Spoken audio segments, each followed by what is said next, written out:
It might seem unusual for some people, but in a developed country like Canada, scams are not uncommon and can be very sophisticated. Today we're going to talk about scams, what to do to avoid them, and what to do if you become a victim of one. Hi, my name is Anna, and welcome to this channel Make That Change. Whether you're planning to move to Canada or you're already here, please be careful, stay vigilant, watch this video till the end and subscribe to this channel for more useful content, and let's get started. There are several types of scams that you can be a victim of. There is a whole section on Canada.ca website dedicated to this. Please take a look at this video's description for more useful links. The most common scams are the ones happening via telephone calls, fake websites, or emails. So what could be the target of those scammers? The answer is easy. Anything that they can make money on. It can result in identity theft, fraud, theft from your bank account or credit card, or computer malware. The usual rule of thumb is, if it sounds too good to be true, then it probably is. I'm going to give you a couple of examples so you can have a better image of how it's usually happening. So the first story that I'd like to share with you is a real life story, and it's about fake job offer and bank check fraud. One guy, let's call him Jack, was offered a job in another city. He was so excited because he was new to Canada and he had been looking for a job in his field for a while. He was told that he was found through LinkedIn, he had a proper job interview, he was asked for job references and all that usual stuff. But since that job was in another city, all communication was via phone calls and email. But he was told that as a part of his hiring process, he would need to go through some training. In order to do the training, he needed some study materials and a laptop. He was also told that they would buy him a plane ticket. So they sent him a check for the required amount of money. Jack took that check and deposited it into his bank account. Sounds okay, right? But then he made the payment and he transferred the money to the office of this company to get the study materials and the laptop. Now, of course, Jack was in a hurry. He was a little bit desperate to find a new job and to start working and getting paid. So you probably know the end of the story.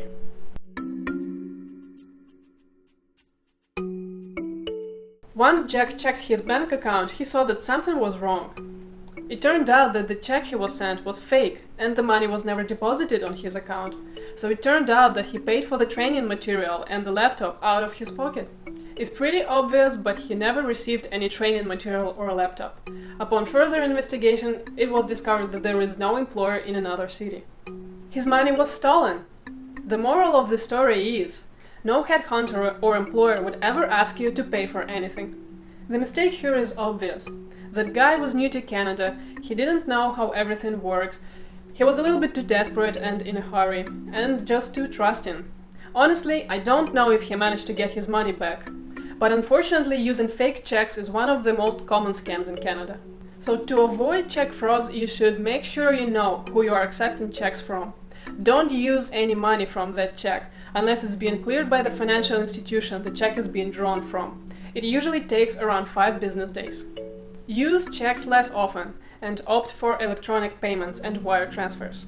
Keep your checks in a secure location. Never leave them in the vehicle or on the table where they can be easily obtained.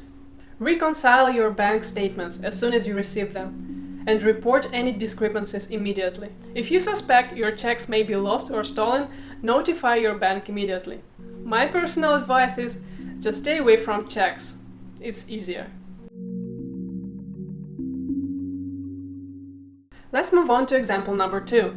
It's package delivery scam. Once upon a time, a girl, let's call her Mary, received a phone call from someone claiming to be a package delivery guy or a mail carrier. They told her that they were unable to deliver a package to her address. Mary couldn't remember ordering anything, but she was convinced that this package is likely a gift from a friend or a relative. That guy sounded very friendly and professional, which made this scam even harder to spot. However, things got suspicious very quickly. If only Mary knew.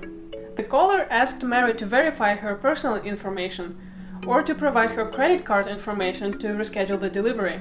She was also sent an email asking her to click on a tracking link for the mystery package. That email also looked legitimate, containing official logos and professional language. When she clicked on that link, she downloaded malware onto her computer, which gave to those scammers access to her personal information and passwords. Be vigilant when strangers are asking you for personal information like date of birth, credit card information, your address, and so on. Only provide that information to those businesses that you've been in contact with and you can identify. Sharing your personal information puts you at risk for identity theft. It's when someone uses your personal information to commit some fraud or theft without your consent. In other situations, you may be delivered a high-value item, like a cell phone. It will be delivered to your name and your address. Later, a courier may show up, telling you that there was a mistake and asking you to give it back. If this happens, it means your personal information was stolen and used to place the order. The scammers weren't able to intercept the item on time. That's why they sent the fake courier to return it. Now, how can you protect yourself from situations like this? Be wary of unsolicited communications. Package delivery services don't usually text or call just like this, and they already have all the information they need. Instead, depending on the carrier, or if customers signed up for notifications, an email will be sent from a secure online account. Track all your packages and online purchases. Also keep an eye on expected deliveries. Never provide personal information to strangers, even if they sound friendly or professional. Always be cautious when asked for personal information. You can always hang up, look up the official customer service number, and call them back to verify.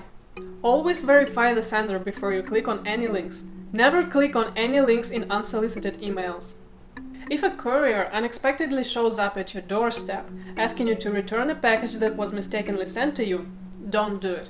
Immediately call the service that they claim to be representing.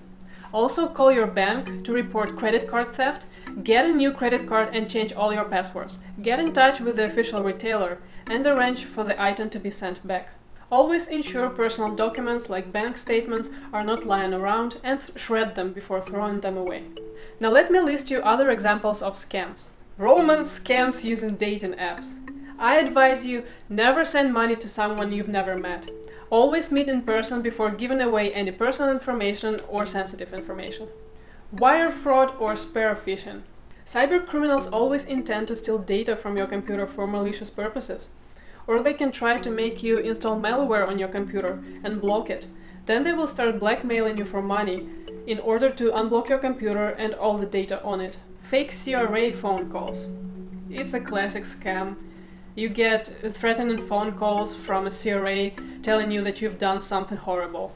You should know that CRA never makes threatening phone calls, especially from robots, and they never solicit any information via calls or emails. Also, despite the huge growth and popularity, Canadian government agencies don't accept payments in bitcoins, at least not yet. The same goes for immigration services. They never do threatening phone calls or ask you to provide some weird payments. You might have online accounts to so many sites charging money for certain services, like Amazon, UPS, Netflix, Spotify. You might get realistic-looking invoices via emails from sites like this. If you have any concerns, you should contact the company directly. Never click on any links in that email and never input your personal information. Fake calls from random numbers, including numbers with +1 country code. Those calls could be made from the United States because they also have +1 country code. It's usually when you get a call, you pick up, you don't hear anything, and then the call abruptly ends. Some people decide to call back, and that's when they get charged for long-distance calls or toll calls. My advice would be to let such calls go to voicemail. I typically don't pick up calls from unknown numbers. I let it go to a voicemail. If it's something important, the caller will leave a voicemail. Now let's talk about what you should do if you've fallen a victim to a scam. And first of all, don't panic.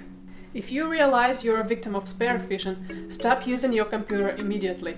Contact a trusted IT professional who can try to isolate the threat. Use another computer to change all your important login credentials, starting with your email and banking information. Report the incident to your local police force. Contact the Canadian Anti-Fraud Centre. I'll leave the link to it below. There are many other types of scams, and unfortunately scammers get more skilled and sophisticated each year. Please educate yourself on good security practices. Back up your data regularly. Use good security software and keep it up to date. know your rights, and stay vigilant. And that's it, guys. Thank you for watching. Once again, please check the video's description for more useful links and hit that like button so that more people can see this video and avoid getting scammed. Please recommend this video to your friends. It will be a great reminder for them to be careful. Last but not least, please subscribe to this channel. It will help us make more great videos on this platform. And see you in the next video. Take care, friends.